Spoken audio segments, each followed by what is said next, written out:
Fala, conspiradores, eu sou a Paty. Eu sou a Beta. E eu sou a Tassi. Uhul! Juntas nós somos o Pode Conspirar, e para o episódio de hoje vai ser um pouco diferente, porque a gente não vai falar necessariamente de uma teoria da conspiração. Hoje, finalmente, vai ser um conteúdo mais sério no podcast, que tem mais conteúdo científico, mas tem bastante relação com os temas que a gente trata aqui, vocês vão ver. Hoje a gente vai falar um pouquinho sobre o paradoxo de Fermi. Uhul! Roubando o Ru da Tassiane. Uhul! Ai. Primeiro, né, como sempre, conspiradores comentam. Boa noite, homens e mulheres, moças e rapazes, meninos e meninas. Fique agora com Conspiradores Comentam. Oi! Mas vai ver antes da novela Marimar. Oi! Pois é. E hoje nós temos um comentário, mais uma vez, do Sr. Mac, lá do YouTube, nosso canal do YouTube. E ele falou assim pra gente: Hello, pretty ladies! Show de bola esse episódio. Meu avô era descendente de índio e quando eu era criança ele contava vários casos onde ele presenciou algumas lendas folclóricas como mula sem cabeça, lobisomem, saci. Mas a minha maior dúvida em todos esses anos é a seguinte: se o Curupira andar pra frente, ele estaria fazendo moonwalk? Fica a dúvida para vocês discutirem aí. Beijos e até a próxima. Realmente, Gostei. Muito bem observado. É uma boa dúvida. O que vocês acham? É moonwalk ou não é moonwalk? É um moonwalk estilosíssimo. Nossa, nem fala. É maravilhoso esse moonwalk. Só de imaginar. Muito obrigada, Mac, pelo seu comentário. E vamos lá de novo, vamos lá. Aquele pedido de jabá, como sempre. Por enquanto, só o nosso jabá. Quem sabe mais pra frente, outros jabás também. Se você está ouvindo a gente no Spotify, no Apple Podcast, você, por favor, nos avalie, comente, fale alguma coisa para a plataforma que você está gostando do nosso conteúdo. Se você está vendo pelo YouTube aqui, vendo nossas carinhas, sorrindo para vocês agora, por favor, deixe um comentário, dá um curtir nesse vídeo, ativa o sininho, aquele papo de sempre que você ouve em todos os canais, certo? E fica aqui o convite para você ir lá visitar nossa página no @podeconspirar do Instagram. Lá a gente acessa com mais frequência e a gente consegue se comunicar com vocês por DM. Então, por favor, vão lá ver os memes maravilhosos que a Patrícia faz, que a Patrícia é a rainha dos memes. É a pessoa com tempo livre nas mãos, né? A Patrícia é muito boa nos memes. Então, por favor, vai lá, dá lá uma força pra nossa página, tá bom? Não esqueçam da página do Reddit também. A gente coloca bastante material lá. Do Voynich, por exemplo, a gente colocou vários links lá do Voynich. Colocou o Voynich na íntegra, pra quem tiver curiosidade aí de ler os sites que a gente mencionou durante o episódio. Então a gente tá sempre deixando lá. E também é um lugar, se vocês tiverem sugestões, quiserem deixar por lá também. Lá é o lugar de conspirar. Realmente é. Realmente. Fonte da conspiração. A gente tá na fonte, né? E, para esse primeiro momento, vamos falar agora do Chapéu de Alumínio Dourado. Bom, a minha indicação pro Chapéu de Alumínio Dourado de hoje é um livro do Carl Sagan, que se chama Contato, que diferente de alguns outros livros que ele fez, né, não sei se todo mundo conhece o Sagan, mas ele é astrofísico, já escreveu várias obras aí sobre vida fora da Terra, né, ele é bastante conhecido por esse assunto, mas esse livro especificamente é um livro de ficção dele. Comecei a ler agora, mas estou gostando, então acho que vai ser boa aí até o final. E conta a história de uma cientista, né, que ela passa por várias dificuldades lá da vida dela, porque um dos trabalhos dela é tentar provar que existe vida alienígena fora da Terra, então por isso ela é até um pouco zoada lá pelos companheiros de laboratório dela, mas um dia ela acaba descobrindo uma civilização fora do planeta, né, e aí começa a desenrolar a história. Então, por enquanto, eu tô achando bem legal, achei que tinha a ver com os temas que a gente trata aqui no podcast, acho que vale a pena. Gosto do Carl Sagan, gosto. Muito boa recomendação, Paty. A gente só tem essa hoje. Só tem essa, gente, que é isso, aceitem. É o que temos para hoje. É o que temos para hoje, entendeu? Bom. Pois é, galerinha. Então, vamos lá começar. Então. Vamos começar o tema, querido tema. Deixa eu ver. Então, vamos lá para o paradoxo de Fermi. Bem, eu achei um assunto um pouco complexo, mas vamos tentar dar uma introdução. Bem, o paradoxo de Fermi, né, ele tem esse nome que foi dado em honra ao físico Enrico Fermi. Só que, assim, o que seria esse paradoxo? Esse paradoxo é uma afirmação, seria uma afirmação, que na verdade seria uma contradição referente às altas estimativas de probabilidade de existência de civilizações extraterrestres e a falta de evidências ou contato com essas civilizações. Ou seja, é aquele velho questionamento: será que estamos sozinhos no universo? Ou tem outras civilizações? Enfim. Bem, na verdade, né, como que começou aí a historinha do paradoxo de Fermi? O Enrico Fermi, junto com seus colegas, né, o Emil Konopsky, nossa, que nome, Konopinski, isso, Edward Teller e Herbert York, eles estavam discutindo lá, tinham visto tô ruim hoje, hein? Uma caricatura na revista americana The New Yorker, que essa revista é uma revista de ficção, enfim, de física, mistura essas coisas todas, né? E essa caricatura, ela estava mostrando ali alguns extraterrestres alegres que estavam emergindo ali de um disco voador, né? E transportando latas de lixos roubadas das ruas de Nova York. E aí, eles vendo aquela caricatura, eu fico imaginando eles fazendo isso, tipo, na mesa de um bar, velho. Com a revista. Não sei porquê, mas... por aí mesmo. Mas quando eu li isso aqui, foi o que eu imaginei. Pensei assim, pra eles estarem discutindo e tal, deve ser na mesa de bar. E aí, do nada, o filme se indagou lá e fez a seguinte pergunta: onde é que está todo mundo? Né? O filme estava se referindo ao fato de que ele não tinha visto nenhuma nave alienígena, né? E a conversa se voltou para a viabilidade das viagens extraterrestres, né? Ele nunca chegou assim a questionar porque se um grande número de civilizações extraterrestres avançadas existem na nossa galáxia, não se vê evidências como espaçonaves ou sondas. Na verdade, isso aí, essas vamos dizer assim, que nome que eu posso dar? Pré-requisitos.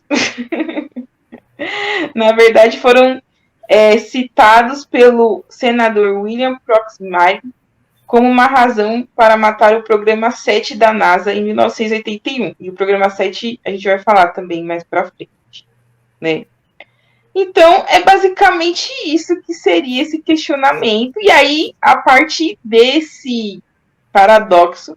Há alguns estudos de onde que a nossa civilização se encaixaria aí, se caso existem outras civilizações, onde que nós estaríamos encaixados, né, em qual grau de civilização. Enfim, o universo ele é muito vasto, né? Tem muitos planetas aí e fica meio, realmente é meio confuso. Eu não sei. Acho que todo mundo já deve ter feito esse questionamento alguma vez na vida. Se existe ou não vida além da nossa, né? É um dos grandes questionamentos do homem, né? De existência mesmo.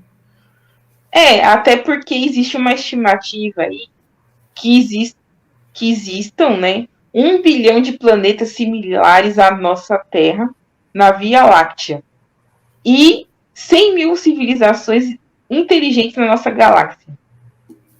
Há essa estimativa, mas onde é pela equação de quem mesmo? Pela equação de Drake, que não é o cantor, né? Não. Drake. Mas bem poderia ser, ia ser muito mais legal. O paradoxo de Fermi ele se baseia em 2 tipos de argumento, né? Um é um argumento de escala, porque ele parte desse pressuposto de que se o universo é gigantesco, aquilo que a gente enxerga do universo hoje corresponde nos estudos a cerca de 1% do que seria o universo no total. Então a gente tem uma visão de nada. Então, se você está num universo desse, né? E aí, como a Tassi mencionou, poderiam existir pelo menos 100 mil civilizações iguais às nossas, se torna realmente um paradoxo. Se a probabilidade é tão alta, então por que a gente nunca viu ou nunca teve um contato mais próximo, né, com esses seres?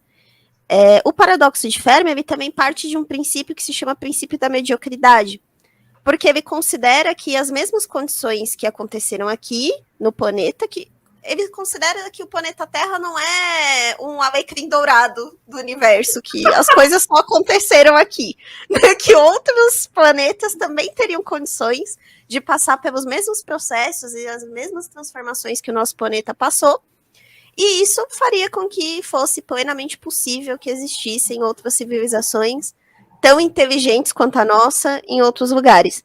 Então, por isso que ele faz essa pergunta, né? De onde está todo mundo? Porque se é uma coisa que tem uma chance tão alta de acontecer, por que nunca aconteceu? Exatamente. Mas aí acaba entrando em questões, né? Então, vamos lá. Vamos começar do pé no chão, então, das coisas menos conspirativas para as mais conspirativas. Vamos fazer uma régua assim. Vamos lá. Acredito que pelo que eu li sobre, a primeira de todas primeiro, por que eles iam querer ver a gente?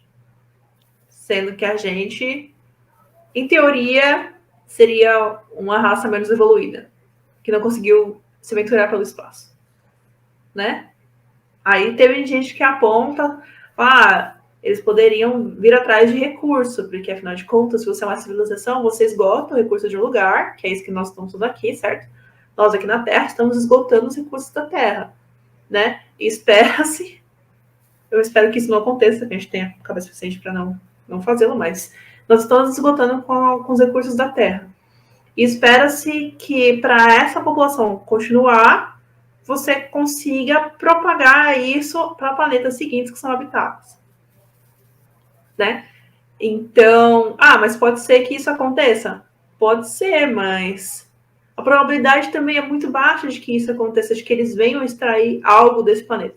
E aí vem uma outra coisa para complementar, né? Um outro parâmetro, né? Que tem extra esgotamento, e o outro parâmetro se eles mandassem, supondo que a gente tem aí esses 100 planetas aí que são habitáveis, né, na Via Láctea, e de um ponto da Via Láctea eles mandam uma frota estelar para cá, para poder habitar nosso planeta, para poder invadir e pegar os nossos recursos.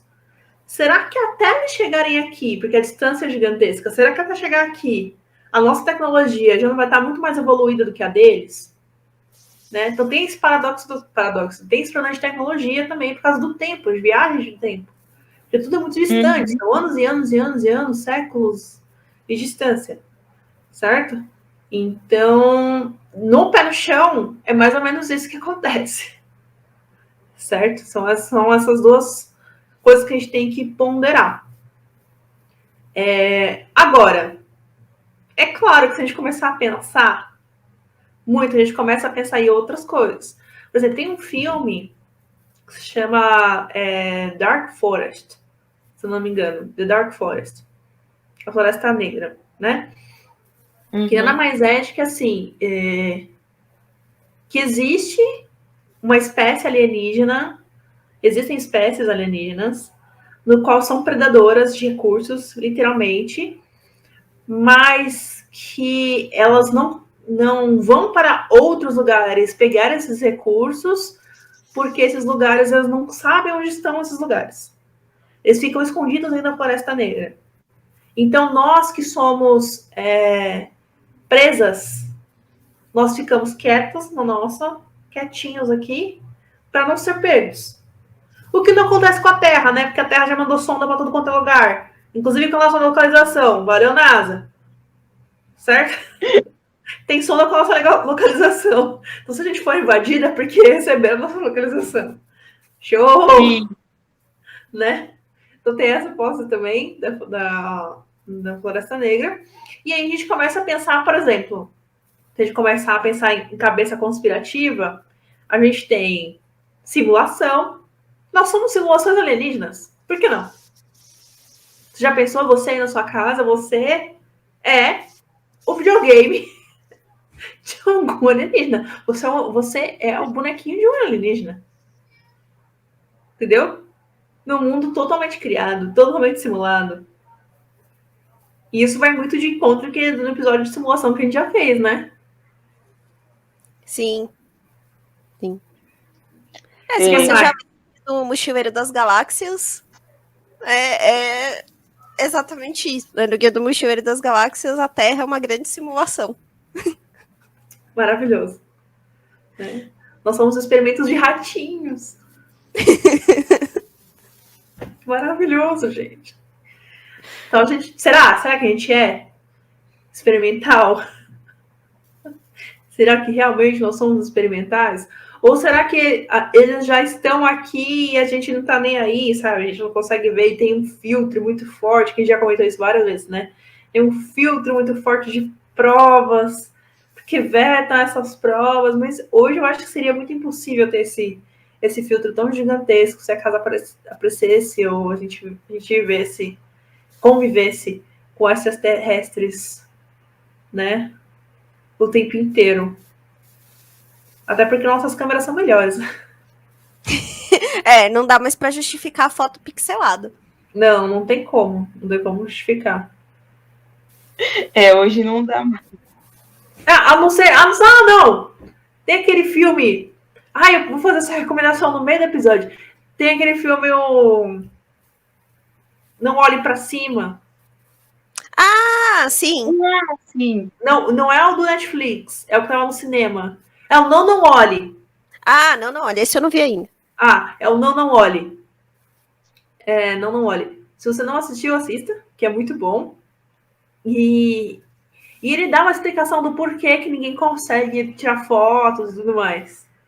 É muito legal. Então, se você não viu ainda, vai lá, assiste, porque aí você começa a entender. Assim.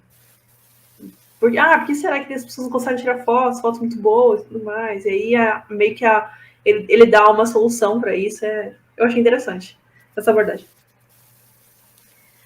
E aí, para o paradoxo de Fermi, começaram a surgir algumas tentativas de resolver, né, esse paradoxo. E aí, uma delas é aí a equação do Drake, né? Que, novamente, não é o Drake cantor, vamos reforçar. E na equação dele, ele traz algumas coisas que são interessantes, porque o que ele considera, né? Que para que a vida pudesse existir no planeta, foi necessária uma sequência de acontecimentos para que isso fosse possível. Gerar vida é uma coisa muito complexa, tanto que hoje a gente ainda não consegue fazer isso. Por mais que tenha avançado, a gente ainda não consegue gerar isso em um laboratório, por exemplo. Né? Mas ele mede, né, nessa equação uma série de coisas. A taxa de formação de estrelas, quantos planetas existem em condições habitáveis. Ele considera essa variação de quantas vidas poderiam existir fora do planeta Terra, quantas vidas inteligentes dentro dessas vidas poderiam existir fora do planeta Terra. Ele traz uma série de variáveis nessa equação, que, enfim, é gigantesca, a gente não vai conseguir entrar nesse mérito aqui, mas só para explicar para vocês o que ele pensou, né? E essa equação do Drake, o que eu acho mais engraçado dela é que ela é tanto utilizada como argumento para quem diz que não existe vida fora do planeta Terra, como para quem diz que existe. Para quem diz que não existe, se baseia nesse argumento de que são tantas condições, tantas variáveis, que seria muito improvável que isso tivesse acontecido de novo em outro lugar. Né? É basicamente o argumento que se tem. E para quem acredita que existe, se baseia em duas questões. Primeiro, nesse princípio da mediocridade, de dizer que não dá pra gente dizer que só com o planeta Terra aconteceu isso, até porque a gente não conhece quase nada. E o segundo é que eles consideram que isso é um argumento que ele é bastante antrópico, né? E esse antrópico quer dizer o quê? Que você está avaliando esse argumento de acordo com o que a gente conhece, dentro do sistema que a gente está inserido. Então, o que a gente está considerando como condições necessárias para a vida foram necessárias aqui. Não quer dizer que em outro planeta não tenha criaturas que não precisam de oxigênio para viver, por exemplo. Perfeito. Ou que elas não precisam tomar água, não precisam comer. Né? Em outro planeta, as condições necessárias para a vida podem ser completamente diferentes do que a gente está imaginando aqui. Então, a gente está julgando algo que a gente nunca viu e não conhece com critérios que são nossos. Né? Então, eles falam que essa equação do Drake, por mais que ela tenha aí o seu valor, né, de trazer todas essas variáveis, mas ela não pode ser usada para bater o martelo de que isso nunca aconteceu em nenhum outro lugar. Até porque existem muitas pesquisas hoje da NASA mostrando que existem condições que seriam, sei lá, em Marte, de achar bactérias, de achar poços de alimentos que provavelmente seriam aquela sopa inicial, né? Quem lembra disso lá na quinta série, né? Daquela sopa inicial para começar a vida, né? Existem muitos estudos que mostram que alguns planetas que são considerados inabitáveis têm essa sopinha, né? Inicial. E que não necessariamente ela evoluiria do mesmo modo que evoluiu aqui. Né? Então é perfeito. É exatamente isso. Não tem como bater o martelo com a equação de Drake mesmo. A gente está se baseando naquilo que a gente sabe, né? Mas exatamente. O que a gente sabe é quase nada. Do parâmetro do universo inteiro, com certeza. Sem dúvida. A gente nem sabe se aquilo que a gente sabe tá certo, né? Perfeito. Não, exatamente isso. Exatamente isso, né? A ciência, ela não é estática, né? A ciência, ela é evolutiva. Então, você vai observando outras coisas, né? E vai voltando para formular a hipótese. Então, você vai ver, observando outras coisas, vai voltando para formular outra hipótese. E que bom que é assim, né? Porque senão a gente continuaria aqui sem lavar as mãos, por exemplo. Sem ter sabonete, entendeu? Mas que bom que é revisado, né? Você, né? Quem sabe, porque imagina que coisa doida seria alguém falar que a Terra é plana nos dias de hoje. Não tem como a pessoa falar que a Terra é plana. Lá vai a gente sofrer hate de novo. Ainda bem que a ciência evolui, né? E assim espera-se que os seres humanos também, né? Vamos falar de novo que a gente nunca leu a Bíblia. Aqui eu não tô falando de religião, aqui eu tô falando de ciência. Bom, se quiser discutir religião comigo, você vai discutir comigo em outra parada. Agora que eu tô falando de ciência. Aí você pode chamar o Padre Kelmo. Exatamente, vou chamar o Padre Kelmo, aí a gente pode conversar. Aí ele vai dar catequese para todo mundo, entendeu? Todo mundo precisa de catequese. Tá? Todo mundo precisa de catequese. E aí a gente pode conversar. Pois é. Bem, gente, tem algo também que, vamos dizer assim, também faz parte aí do paradoxo de Fermi, que é a escala Kardashev, que essa escala, ela classifica as civilizações extraterrestres, e a nossa também está no meio, em 3 grandes categorias, né? E então tem a civilização tipo 1, a tipo 2 e a tipo 3. E, bem, a civilização tipo 1, que é a civilização. Não que nós estamos na civilização tipo 1, mas nós estamos próximos de ser uma civilização tipo 1. É a civilização. Só um parênteses. O Stephen Hawking falava que a gente era 0,7. Tava quase lá. Isso mesmo. Que é assim, que tem a habilidade de usar toda a energia do seu planeta, né? E inclusive esse do 0,7 é o Carl Sagan que criou uma fórmula para essa escala, né? Que coloca a gente nessa numeração. Aí tem a civilização tipo 2, que pode colher toda a energia do sistema solar, do seu sistema solar. E também tem a civilização do tipo 3, que ela ultrapassa facilmente as outras duas, acessando poder incomparável ao da Via Láctea inteira. E bem, e o que tem a ver essa classificação aí das civilizações?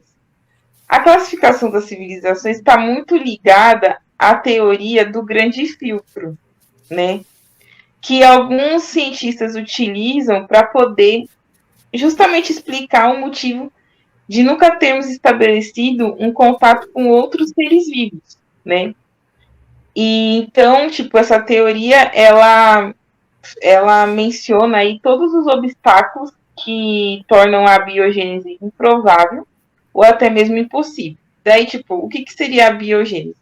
Bem, é uma linha de pensamento que indica que a vida surgiu de matéria não viva na forma de compostos orgânicos. E compostos simples, né? Orgânicos mais simples. Entretanto, né, para que a vida no seu estágio mais simples alcance o patamar necessário para estabelecer contato com outras civilizações, teria que acontecer uma série de coisas. E, bem, aí tem uma lista, né, do que seria essa série de coisas que eu vou aqui citar para vocês, né? Então, a biogênese deve ocorrer no sistema planetário certo, ou seja, em planetas potencialmente habitáveis. Moléculas específicas devem surgir, como é o caso do RNA. Vidas unicelulares devem surgir. Vidas unicelulares mais complexas devem surgir também. A reprodução sexuada precisa acontecer. Animais inteligentes devem surgir e ser capazes de utilizar ferramentas. Uma civilização deve avançar ao ponto de explorar o espaço. E a colonização do espaço precisa acontecer para que se estabeleça contato com outras formas de vida. Então, segundo aí a teoria do grande filtro, o paradoxo de Fermi ele é explicado pelo fato de que as chances, né, de uma forma de vida no universo, né, diferente da nossa, são extremamente baixas por conta de todas essas vamos dizer assim, essa lista, essas relações.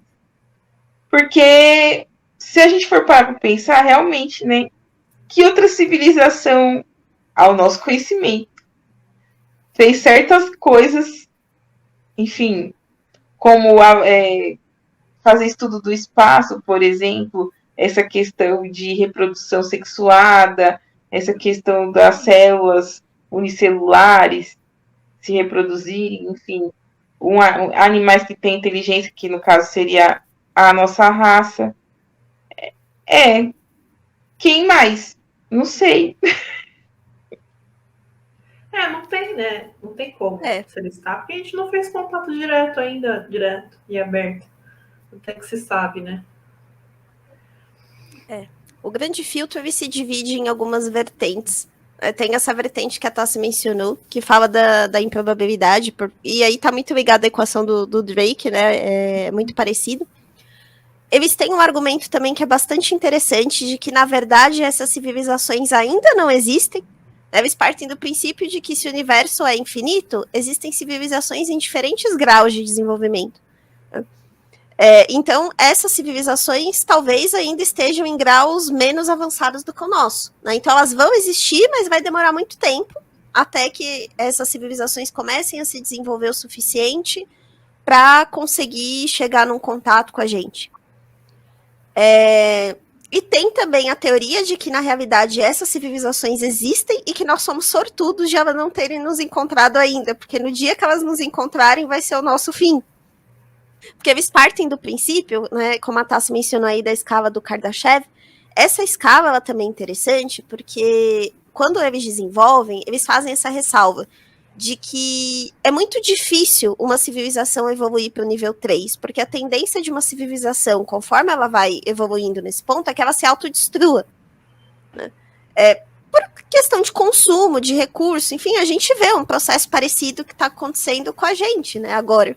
Né, de consumir num ponto Exatamente. Do seu planeta que ele fica inabitável para você mesmo. E aí, de acordo com essa teoria, se existe uma civilização no nível 3, a gente tem sorte dela não saber essa civilização não saber onde a gente está. E aí eles até fazem críticas para essas tentativas de ficar fazendo contato com civilizações, igual a Beta mencionou, da sonda.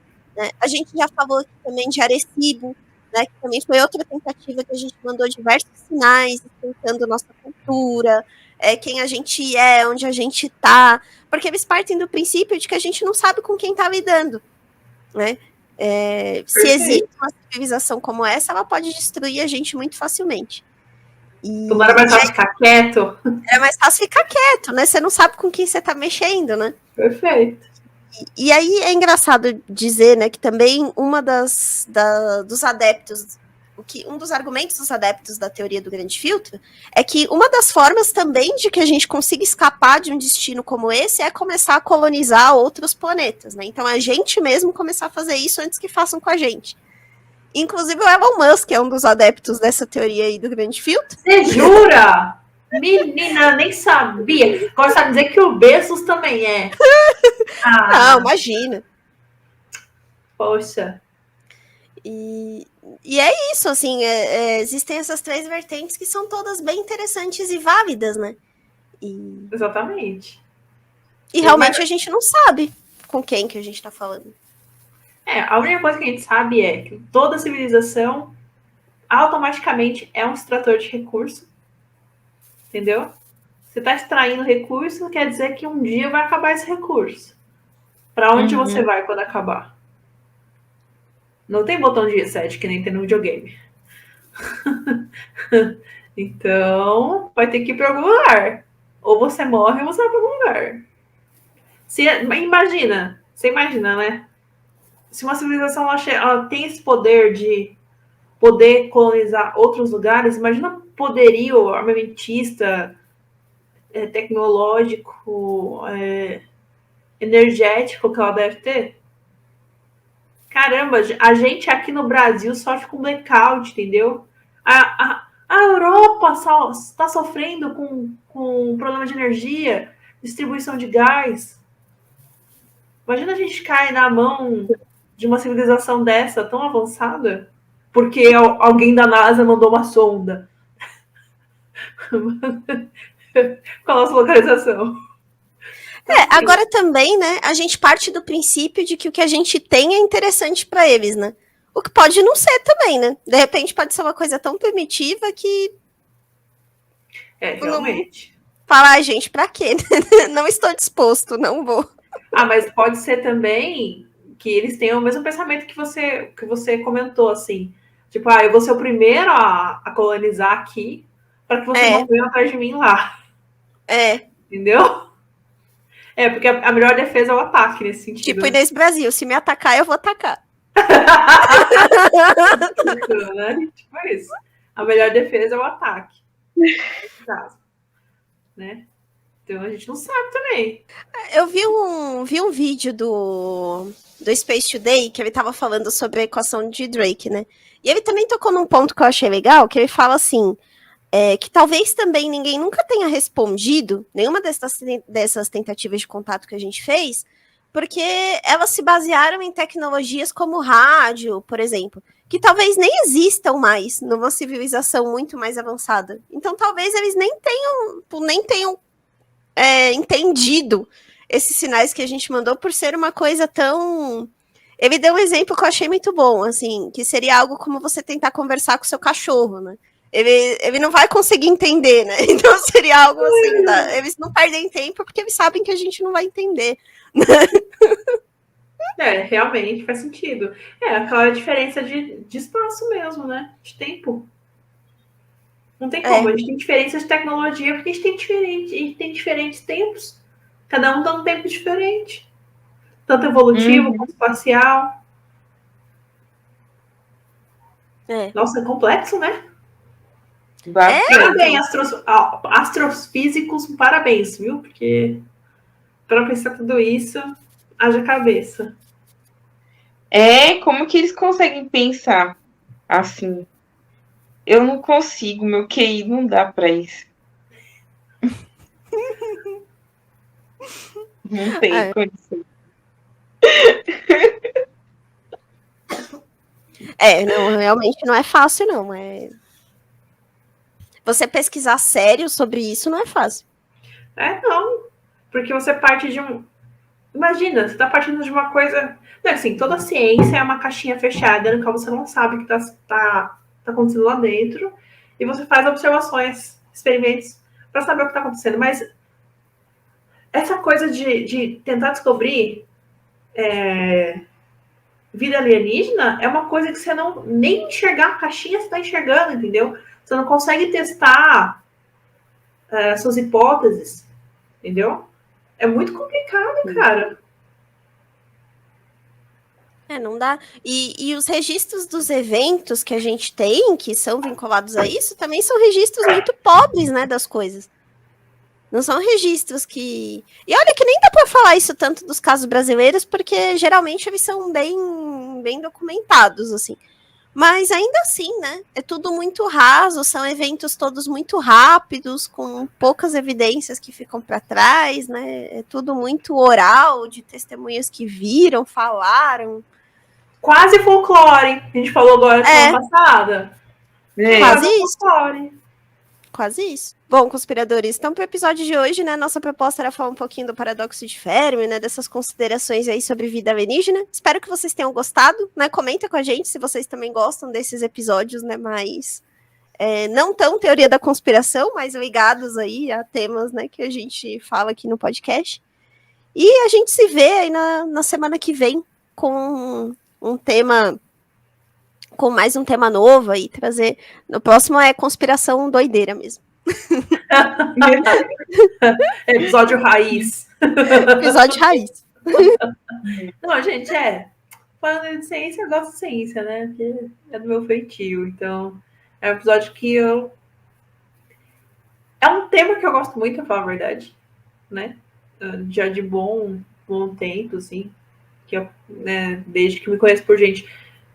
Eu vejo muita coisa do Carl Sagan, então é uma coisa que sempre me atrai os olhos. Eu espero que aqui... Eu achei realmente que foi um episódio mais didático, né? Não foi tão pesado assim a nossa abordagem. Eu realmente espero que não tenha sido. Por favor, dê esse feedback também, porque é importante. E nos vemos na semana que vem. Tchau! Pois é, gente, mais um episódio nosso terminando por aqui. E, bem, esses temas são muito complexos na minha cabeça. Mas eu acho que fomos bem para uma coisa tão complexa. Acho que... Espero que vocês tenham entendido, galera. De verdade. Mas é isso aí.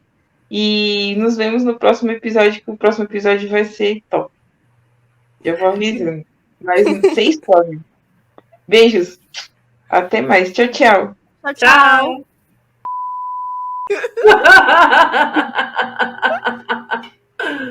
Não, Shoyu. Vem. Hoje a Shoyu tá difícil aqui, gente. Peraí. Tá querendo participar, convidada especial. Não, hoje tá querendo. Ela quer pegar isso aqui, ó. Tó. Vai. Quando que vai ser a expedição pra capturar Ness? Falando em folclore. Não, já tem uma Vamos tour, ver né? mesmo. Pra fazer corguinho, né? Se brasileira. Raconabá, Varginha. Varginha. Acho que podia aí, ó, mais pra frente, quando tiver muitos seguidores, fazer um tour com os seguidores. Ô, Varginha era um bom lugar, viu? Fazer um meet and greet em Varginha. O que você acha, Shoyu? Conta pro pessoal. Conta pra ele. Hein? Você é um alienígena?